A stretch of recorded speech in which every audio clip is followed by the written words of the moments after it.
दोस्तों, हम सब ने एंटार्क्टिका के बारे में बहुत कुछ सुना है और किताबों और इंटरनेट पे तस्वीरें भी देखी हैं। लेकिन क्या आपने कभी कल्पना करने की कोशिश की है कि एंटार्क्टिका असल में कैसा दिखता है? वहाँ का वातावरण कैसा महसूस होता होगा?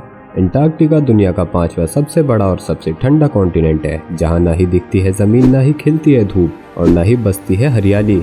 अगर मुझे एंटार्क्टिका को एक शब्द में डिस्क्राइब करना हो तो मैं उसे रहस्यों से भरा एक विशाल आइसबर्ग बुलाऊंगा, जो कि इतना विशाल है कि वो हमारी धरती का 14 मिलियन स्क्वायर किलोमीटर कवर करता है और दुनिया का 70% फ्रेश वाटर इसी बर्फीली दुनिया में बसता है।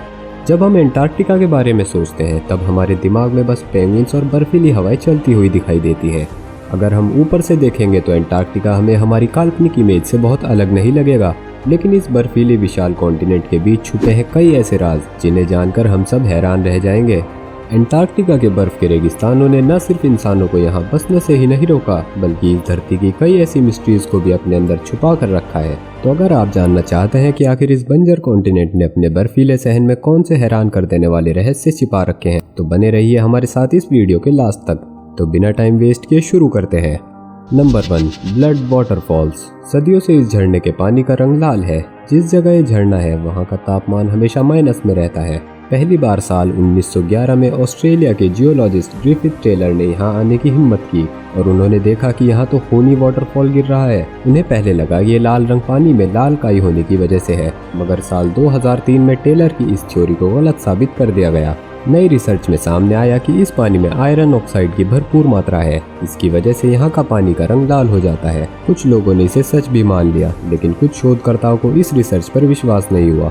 वहीं कुछ लोगों का तो यहाँ तक कहना है कि यहाँ कोई आत्मा रहती है। इस आत्मा की वजह से ही पानी का रंग लाल है। साइंटिस्ट के अनुसार यहाँ के पानी के अंदर आयरन ऑक्साइड की भरपूर मात्रा है, जो हवा के संपर्क में आकर पानी को लाल बना देती है, जिस वजह से हमें ये पानी ऐसा लगता है जैसे मानो खून की नदियाँ बह रही हो।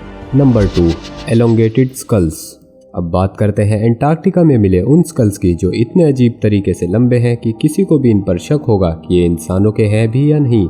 दरअसल ऐसे स्कल्प्स पुराने ज़माने में इजिप्ट और पेरू में पाए जाते थे और लोगों के ऐसे सिर कोई जन्म से ही नहीं थे, बल्कि कुछ जनजातियों के लोग अपने लोगों के सिरों को झोंक पीट कर इसे अजीब तरीके से लंबा करते थे, या फिर कुछ सलीबों के बीच में दबाकर इनके सिरों को लंबा किया जाता था। एंटार्क्टिका में इस तरह के स्कल्स मिलने से ये बात तो साफ होती है कि कई लाख साल पहले अफ्रीका, साउथ अमेरिका और एंटार्क्टिका एक दूसरे से जुड़े हुए थे। लेकिन जब धरती के अंदर टेक्टोनिक प्लेट्स का मूवमेंट हुआ तो ये जगहें भी एक दूसरे से अलग हो गईं। आपको बता दें कि एंटार्क्टिका पहले पोंजिया का ही पार्ट था।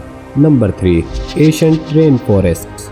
9 करोड़ साल पहले हमारी पृथ्वी आज के समय से कुछ ज़्यादा गर्म हुआ करती थी। उस समय में पृथ्वी पर डायनासोर्स भी मौजूद थे और माना जाता है कि उस समय एंटार्क्टिका भी एक दलदली रेन फॉरेस्ट था, एक ऐसा जंगल जो बहुत अच्छे से फला फूला हुआ करता था। 2017 की फरवरी में कई रिसर्चर्स ने एंटार्क्टिका के पास की बर्फ की परत को खोदना चालू कर दिया। जब उसे खोदकर उस जगह का सिटी स्कैन किया गया तो सभी वैज्ञानिक हैरान रह गए। वैज्ञानिकों के अनुसार उन्हें धरती के नीचे मिली जंगलों की जमीन और पेड़ों की बड़ी बड़ी जड़ें, ये सारी चीजें इतने अच्छे से प्रिजर्व की हुई हैं कि अगर साइंटिस्ट चाहे तो इन पेड़ों के सेल स्ट्रक्चर को भी निकाल सकते हैं। यहाँ तक कि उन पेड़ों से गिरे हुए कई सारे बीज भी उसमें मौजूद हैं। अगर साइंटिस्ट चाहे तो इन बीजों को निकालकर इनसे आज भी पेड़ उगाने की कोशिश की जा सकती है। और जब वहाँ पाई गई मिट्टी की एज कैलकुलेट की गई तो वहाँ पाया गया कि ये मिट्टी 9 करोड़ साल पुरानी थी। Number 4, Hitler Nazi basis. आज जहां कई देश इस होड़ में लगे हुए हैं कि वे एंटार्क्टिका पर पूरी तरह से अपना कब्जा कर लें, वहीं हिटलर ने सन 1939 में दूसरे विश्व युद्ध की शुरुआत में ही एंटार्क्टिका पर कब्जा करने की कोशिश की थी और यहां कई सारी रिसर्चेज का इस्तेमाल करना चाहा था। ऐसा हिटलर ने तब किया था जब उसे लगा कि दूसरे विश्व युद्ध के दौरान हिटलर की आर्टिलरी को तेल, दूध और बटर जैसी चीज़ों की कमी हो सकती है, जिसके बाद हिटलर ने अपनी नाजी सिपाहियों की एक टोली को शिप्स के साथ एंटार्क्टिका के लिए रवाना कर दिया। यहाँ नाजी सिपाहियों को मार्गेरियन फैट के लिए वेल ऑयल की खोज करनी थी। ये एक सीक्रेट मिशन था जिसे नाम दिया गया था शोब एंड लैंड एक्सपेडिशन। ये सीक्रेट मिशन 5 महीनों तक चला। इसके बाद हिटलर ने अपनी नाजी सेना को वापस बुला लिया। Number 5, underground lakes. एंटार्क्टिका में बर्फ की मोटी परतों के नीचे कई सारी अंडरग्राउंड लेक्स का निवास है। एंटार्क्टिका की सबसे बड़ी लेक है लेक वोस्तो, जो कि एक 4 किलोमीटर की बर्फ की परत के नीचे मौजूद है। अब आप सोच रहे होंगे कि इतनी सारी बर्फ के नीचे पानी कैसे हो सकता है, लेकिन साइंटिस्ट के पास आपके इस सवाल का बहुत सिंपल सा जवाब है। बर्फ के नीचे ये पानी हाई प्रेशर के कारण लिक्विड की फॉर्म में रहता है और धरती के कोर द्वारा रेडिएट होने वाली गर्मी भी इन लेक्स के पानी का तापमान नॉर्मल रखती है। ये अंडरग्राउंड लेक्स कुदरत का एक करिश्मा है, क्योंकि उनमें ऐसे इकोसिस्टम बसते हैं जो धरती पे कहीं नहीं मिलते। कई अनोखे बैक्टीरिया, माइक्रोब्स और फिशेस का इन लेक्स में निवास है। ये माइक्रोब्स और जानवर और कहीं नहीं पाए जाते और इनका शरीर आसपास के ठंडे तापमान और लाइट और ऑक्सीजन की गैर मौजूदगी से बहुत ही निराले तरीके से अडेप्ट कर चुका है। ये इकोसिस्टम एक बहुत बड़ी साइंटिफिक खोज है और इनकी इस स्टडी से हमें अपनी धरती के बारे में और क्या क्या पता चलेगा, इसे हम बस सोच ही सकते हैं। Number 6, Gamburtsev mountain range. Antarctica में जैसे बर्फ की चादर के नीचे एक विशाल झील है, वैसे ही यहाँ एक और बर्फ की चादर है जहाँ एक विशाल चट्टान मौजूद है जो कई करोड़ सालों से वैसी की वैसी ही है। 1950 में बर्फ की इस विशाल चादर के नीचे कुछ रिसर्चर्स द्वारा 2700 मीटर ऊंची एक विशाल चट्टान खोजी गई थी, जिसका नाम रखा गया था गम्बर्टसेव माउंटेन रेंज, जो 1200 किलोमीटर के एरिया में फैली हुई है। जियोलॉजिस्ट और साइंटिस्ट के अनुसार ये माउंटेन रेंज करीबन 1 बिलियन साल पुरानी है और इसके पीछे का कारण आज तक कोई शोधकर्ता नहीं ढूंढ पाया है कि इतने सालों बाद भी कैसे एक माउंटेन रेंज में कोई भी बदलाव नहीं आया है। Number 7, giant volcanoes. ठंड की स्थिति के बावजूद एंटार्क्टिका कई ज्वालामुखियों का घर है। रॉस आइलैंड पर 4 ज्वालामुखी हैं, हालांकि माउंट एरेबस को छोड़कर सभी बंद हैं। माउंट एरेबस एक इंतहाई कुदरती हैरत अंगेज है, जिसमें मैग्मा लिक्विड और प्राचीन लावों की झीलें हैं जो लगभग 1.5 मिलियन सालों से उबल रही हैं। ये दुनिया का सबसे दक्षिणी सक्रिय ज्वालामुखी है और एंटार्क्टिका का दूसरा सबसे ऊंचा ज्वालामुखी है, जिसकी ऊंचाई 3800 मीटर है। ये काफी दूर और खतरनाक मौसम होने की वजह से साइंटिस्ट अक्सर माउंट एरेबस का दौरा नहीं कर सकते। हालांकि साइंटिस्ट की एक टीम 2013 में ज्वालामुखी पर चढ़ने में कामयाब रही। वे बर्फ, चट्टानों और ग्लेशियरों की मदद से चोटी पर पहुंचे, जहां उन्हें ज्वालामुखी की गर्मी में रहने वाले जीव मिले। उन्होंने मिट्टी में पनपते माइक्रो ऑर्गेनिजम्स के साथ साथ कई बर्फ की गुफाओं की भी खोज की और ये माना जाता है कि ये अजीब जीव दुनिया में सबसे अनोखे हैं। Number 8, McMurdo dry valleys.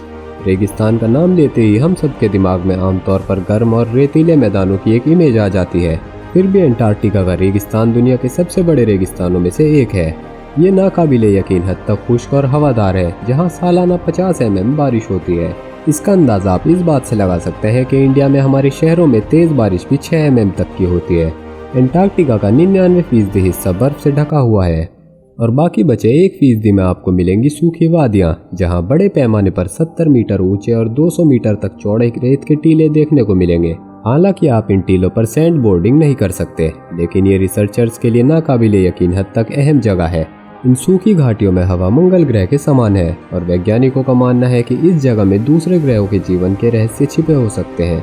Number 9, ancient meteoroids. Antarctica उल्कापिंडों के लिए एक गोल्डन जोन है।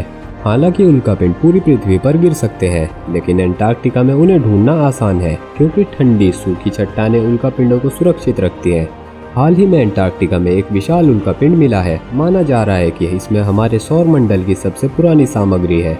ये अब तक के मिले सबसे बड़े उल्कापिंडों में से एक है, जिसका वजन 7.5 किलोग्राम है। एंटार्क्टिका में इसे खोजना बहुत आसान था, ऐसा इसलिए क्योंकि यहाँ हर ओर बर्फ ही बर्फ दिखाई देती है। इस उल्कापिंड का रंग काला है, जिसके कारण ये सफेद बर्फ पर बहुत ही आसानी से दिखाई दे रहा था। Number 10, alien Nazis and the lost city. Antarctica एक रहस्यों से भरी जगह है, जहाँ लंबी खोपड़ियों और अजीब पिरामिडों से लेकर अंतरिक्षयान, अजीब ढांचे, एक बड़ी सीढ़ी तक मौजूद है।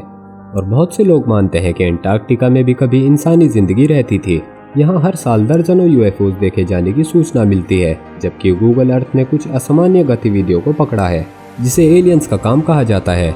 और ये शिकारी एलियंस के लिए एक हॉटस्पॉट भी है, इसीलिए आप भी अपनी आंखों को किसी भी अजीबोगरीब रोशनी के लिए खुली रखें। एंटार्क्टिका का रहस्य इसकी सतह के काफी नीचे तक बना हुआ है, जहाँ पहले कोई नहीं गया है। कहा जाता है कि अटलांटिस का खोया शहर इसकी कई किलोमीटर बर्फ के नीचे छिपा है। जब एंटार्क्टिका एक गर्म और फलता फूलता शहर था, तो मुमकिन है इसमें उस वक्त हम जैसी सिविलाइजेशन भी मौजूद होगी। लेकिन ये अभी तक साबित नहीं हुआ है कि इस कॉन्टिनेंट पर कभी एक सिविलाइजेशन हुआ करती थी। ये भी माना जाता है कि नाजियों ने एंटार्क्टिका की जमीन के नीचे खुफिया ठिकाने बनाए हैं, और कुछ लोगों का मानना है कि युद्ध के बाद हिटलर वहीं से भाग गया था। वहीं कुछ लोगों का अभी भी यही मानना है कि एंटार्क्टिका के नीचे एलियंस ने शहर बसा रखा है। तो दोस्तों, ये थे एंटार्क्टिका के 10 ऐसे रहस्य जो एंटार्क्टिका को दुनिया से अलग बनाते हैं। लेकिन क्या आपको पता है कि एंटार्क्टिका में सिर्फ यही 10 राज नहीं छुपे हैं? अभी तो शायद ऐसे कई राज हैं जो अभी भी पता नहीं कितने करोड़ों सालों से अंदर दबे हुए हैं।